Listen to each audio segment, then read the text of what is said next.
Piston-engined aircraft use gasoline fuels grouped under the title aviation gasoline or avgas. Gas turbine engines use kerosene. Aviation gasoline is manufactured to conform with exacting specifications that are issued in the United Kingdom by the UK Aviation Fuels Committee on behalf of the Defence Material Standardisation Committee.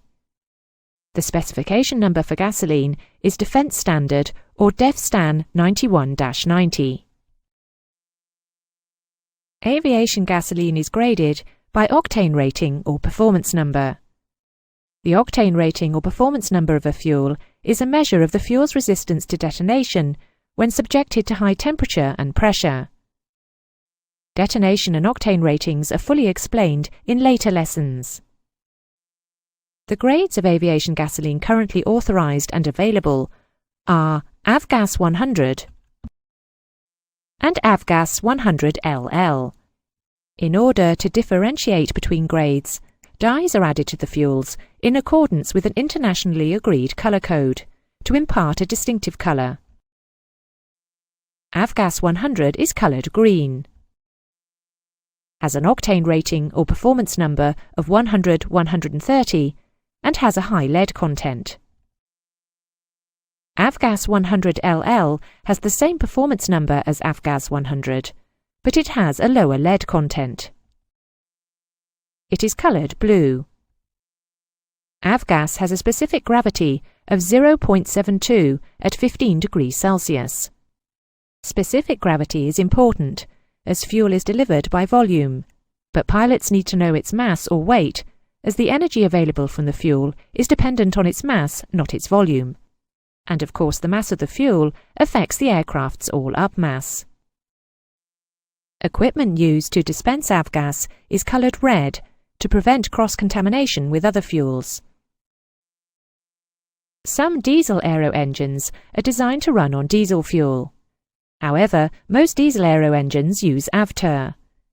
This is the kerosene-type fuel used by gas turbine engines, and is fully described in the gas turbine engine fuel lesson. Aviation turbine gasoline, or avtur, is widely available. It is less volatile and less of a fire hazard than avgas. Although the calorific value of avtur is slightly lower than that of avgas, avtur is more dense, so it contains more energy per unit volume, thus giving better range and endurance.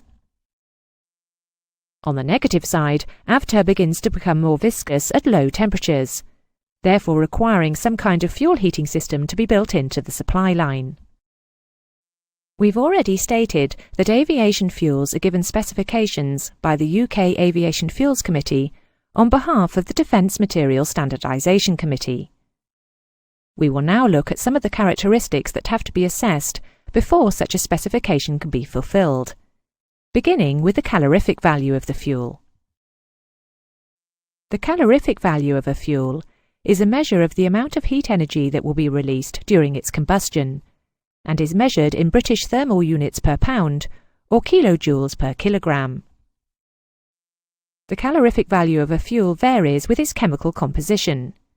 Fuels with a high hydrogen content having a higher calorific value per unit weight. The calorific value of a fuel is also related to its specific gravity. The higher a fuel's specific gravity, the greater will be its mass, and hence its calorific value per unit volume.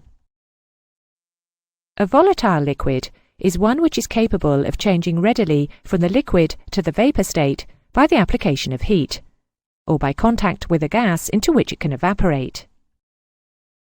As you will see in a later lesson, fuel is added to the air in the carburettor.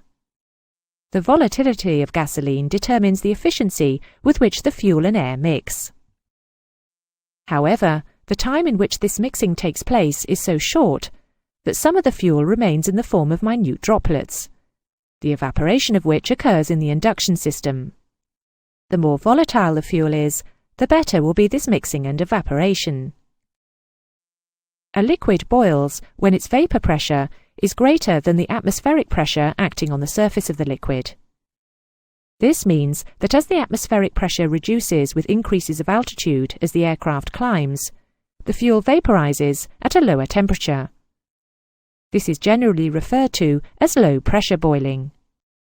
If the fuel is very volatile, not only will there be excessive losses through evaporation in the aircraft's fuel tanks, but the fuel will tend to boil and vaporize at the depression or inlet side of the fuel pump, causing bubbles and vapor locks to form, which can interrupt the flow of fuel to the carburetor. The tendency for carburetor icing to form under certain atmospheric conditions is also increased with the use of volatile fuels. As we said previously, carburetor icing is covered fully in another lesson. A number of the hydrocarbon compounds which are present in gasoline have a considerable attraction for the oxygen in the air. When they come into contact with air, they oxidize and undergo chemical changes to form heavy resinous gummy compounds and corrosive bodies. It is essential that these potentially unstable hydrocarbons are not allowed to oxidize. This is prevented by the addition of oxidation inhibitors to the fuel at the refinery. Sulfur and sulfur compounds, when burnt in air, form sulfur dioxide. This combines with the moisture content of the exhaust products to form a sulfurous acid, which is extremely corrosive to the exhaust system. It is important that the sulfur content is kept as small as possible. In aviation gasoline, the maximum amount of sulfur permitted is 0.001%. That is the end of the lesson.